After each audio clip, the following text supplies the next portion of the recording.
રાજ્ય ચૂંટણી પંચ દ્વારા સ્થાનિક સ્વરાજ્ય સંસ્થાઓની સામાન્ય ચૂંટણીની જાહેરાત કરવામાં આવતા ભરૂચ જિલ્લામાં રાજકીય ગતિવિધિઓ તેજ બની ગઈ છે। આગામી 26 એપ્રિલના રોજ જિલ્લા પંચાયતની 34 બેઠકો, 9 તાલુકા પંચાયતની 182 બેઠકો તેમજ 4 નગરપાલિકાઓની 132 બેઠકો માટે મતદાન યોજાનાર છે। જિલ્લા કલેક્ટર ગૌરાંગ મકવાણા સાહેબે સમગ્ર ચૂંટણી પ્રક્રિયા અંગે માહિતી આપી હતી। જિલ્લામાં તાલુકા પંચાયતોની બેઠકોની સંખ્યા જાહેર કરવામાં આવી છે, જેમાં ભરૂચ તાલુકા પંચાયત સૌથી વધુ 30 બેઠકો ધરાવે છે, જ્યારે જંબુસર અને ઝઘડિયા તાલુકા પંચાયતમાં 22 બેઠકો છે। વાગરા તાલુકામાં 18 બેઠકો, હાંસોટમાં 16 બેઠકો, અંકલેશ્વરમાં 26 બેઠકો, આમોદમાં 16 બેઠકો, વાલિયા અને નેત્રંગ તાલુકામાં 16 બેઠકો નક્કી કરવામાં આવી છે। નગરપાલિકાઓ માટે પણ વોર્ડ અને બેઠકોની વિગતો જાહેર કરવામાં આવી છે। ભરૂચ નગરપાલિકામાં 11 વોર્ડ સાથે કુલ 44 બેઠકો રહેશે। અંકલેશ્વર નગરપાલિકામાં 9 વોર્ડમાં 36 બેઠકો, જંબુસર નગરપાલિકામાં 7 વોર્ડમાં 28 બેઠકો અને આમોદ નગરપાલિકામાં 6 વોર્ડમાં 24 બેઠકો માટે મતદાન યોજાશે, જેમાં ભરૂચ જિલ્લા પંચાયત અને 9 તાલુકા પંચાયત માટે કુલ 1134 અને 4 નગરપાલિકાઓ માટે કુલ 219 મળી કુલ જિલ્લામાં 1353 મતદાન મથકો ઉપર ચૂંટણી યોજાનાર છે, જેમાં જિલ્લા પંચાયત અને તાલુકા પંચાયતોમાં 8,67,518 મતદારો નોંધાયા છે, જેમાં 4,43,966 પુરુષ જ્યારે 4,23,533 સ્ત્રીનો સમાવેશ થાય છે, જ્યારે અન્ય જાતિમાં 19 મતદારો નોંધાયા છે।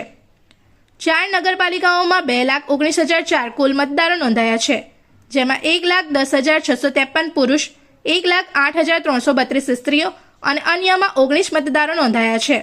આ ચૂંટણી પ્રક્રિયામાં જિલ્લા પંચાયત માટે 10 ચૂંટણી અધિકારી અને 18 મદદનીશ અધિકારી, તાલુકા પંચાયત માટે 18 અધિકારીઓ અને નગરપાલિકા માટે 4 ચૂંટણી અધિકારી અને મદદનીશ અધિકારીઓ રહેશે, જ્યારે સમગ્ર ચૂંટણી માટે 15 નોડલ અધિકારીઓ અને 7,000થી વધારે કર્મચારીઓ ફરજ બજાવશે। ચૂંટણી જાહેર થતાં જ વિવિધ રાજકીય પક્ષો દ્વારા ઉમેદવારોની પસંદગી તેમજ પ્રચારની તૈયારીઓ શરૂ થઈ ગઈ છે। જિલ્લા વહીવટીતંત્ર દ્વારા ચૂંટણી પ્રક્રિયા પારદર્શક અને શાંતિપૂર્ણ રીતે પૂર્ણ થાય તે માટે જરૂરી વ્યવસ્થાઓ હાથ ધરવામાં આવી રહી છે। આપણે સૌ જાણીએ છીએ એમ ગઈકાલે રાજ્ય ચૂંટણી આયોગ દ્વારા સ્થાનિક સ્વરાજની સંસ્થાઓ માટે ચૂંટણીની જાહેરાત કરી દેવામાં આવી છે। એટલે ગઈકાલથી જ આદર્શ આચારસંહિતા અમલમાં આવી ગઈ છે અને રાજ્ય ચૂંટણી આયોગ દ્વારા જે કાર્યક્રમ આપવામાં આવ્યો છે એ મુજબ ગઈકાલથી એટલે 1/4/2026થી ચૂંટણીની જાહેરાત થયેલી છે। ચૂંટણીની જે નોટિસ પ્રસિદ્ધ કરવાની હોય છે, જાહેરનામું હોય છે, એ 6/4/2026 સુધીમાં પ્રસિદ્ધ કરવાનું થાય છે સંબંધિત આરઓ ચૂંટણી અધિકારી દ્વારા। ઉમેદવારી પત્રો ભરવા માટેની છેલ્લી તારીખ છે 11 એપ્રિલ 2026 અને એ ભરાયેલા ઉમેદવારી પત્રોની જે ચકાસણી કરવાની છે એની તારીખ છે 13/4/2026। જો કોઈ કિસ્સામાં કોઈ ઉમેદવારે પોતાની ઉમેદવારી પાછી ખેંચવાની હોય તો એવા કિસ્સામાં ઉમેદવારી પાછી ખેંચી લેવા માટેની છેલ્લી તારીખ છે 15 એપ્રિલ 2026 અને જે મતદાનની તારીખ છે એ 26/4/2026 રવિવારના દિવસે એ સવારે 7 વાગ્યાથી શરૂ કરી અને સાંજના 6 વાગ્યા સુધી છે।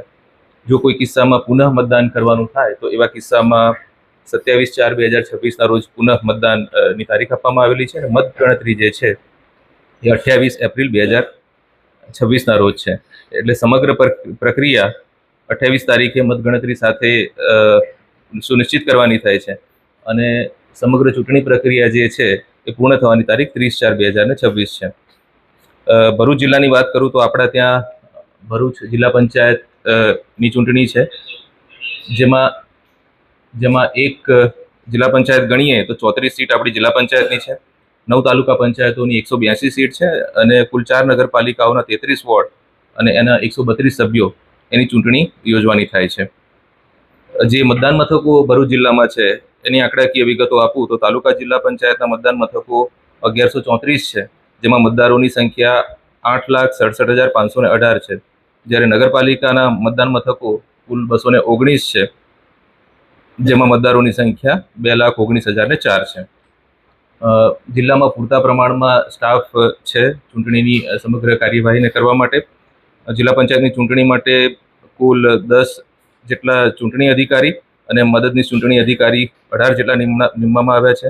તાલુકા પંચાયતની ચૂંટણી માટે 18 ચૂંટણી અધિકારી અને 18 જેટલા મદદનીશ ચૂંટણી અધિકારીની નિમણૂક કરવામાં આવેલી છે। જ્યારે નગરપાલિકા વિસ્તારની વાત કરું તો નગરપાલિકાની ચૂંટણી માટે કુલ 4 ચૂંટણી અધિકારી અને 4 મદદનીશ ચૂંટણી અધિકારીઓની નિમણૂક કરવામાં આવેલી છે। સમગ્ર કામગીરી છે એ સુચારુ રૂપે ચાલે, તમામ જે રાજ્ય ચૂંટણી આયોગના નિર્દેશો છે એનું સંપૂર્ણપણે પાલન થાય એટલા માટે 15 જેટલા નોડલ ઓફિસરોની પણ નિમણૂક કરવામાં આવેલી છે. કુલ આપણા ત્યાં 7,000થી વધારેનો સ્ટાફ ઉપલબ્ધ છે, જે સમગ્ર ચૂંટણી પ્રક્રિયાને સારી રીતે પૂર્ણ કરવામાં પોતાનું યોગદાન આપશે. એમના પણ ઓર્ડર થઈ ગયા છે. પૂરતા પ્રમાણમાં આપણી પાસે ઈવીએમ્સ અવેલેબલ છે, પૂરતા પ્રમાણમાં ચૂંટણીલક્ષી સાહિત્ય આપણી પાસે અવેલેબલ છે. એટલે સમગ્ર ચૂંટણી પ્રક્રિયાને સુપેરે પાર પાડવા માટે સમગ્ર ભરૂચ જિલ્લા વહીવટીતંત્ર સજ્જ છે. इस वीडियो को लाइक करें, हमारे चैनल को सब्सक्राइब कर बेल आइकन जरूर प्रेस करें हमारी न्यू वीडियो सबसे पहले देखने के लिए।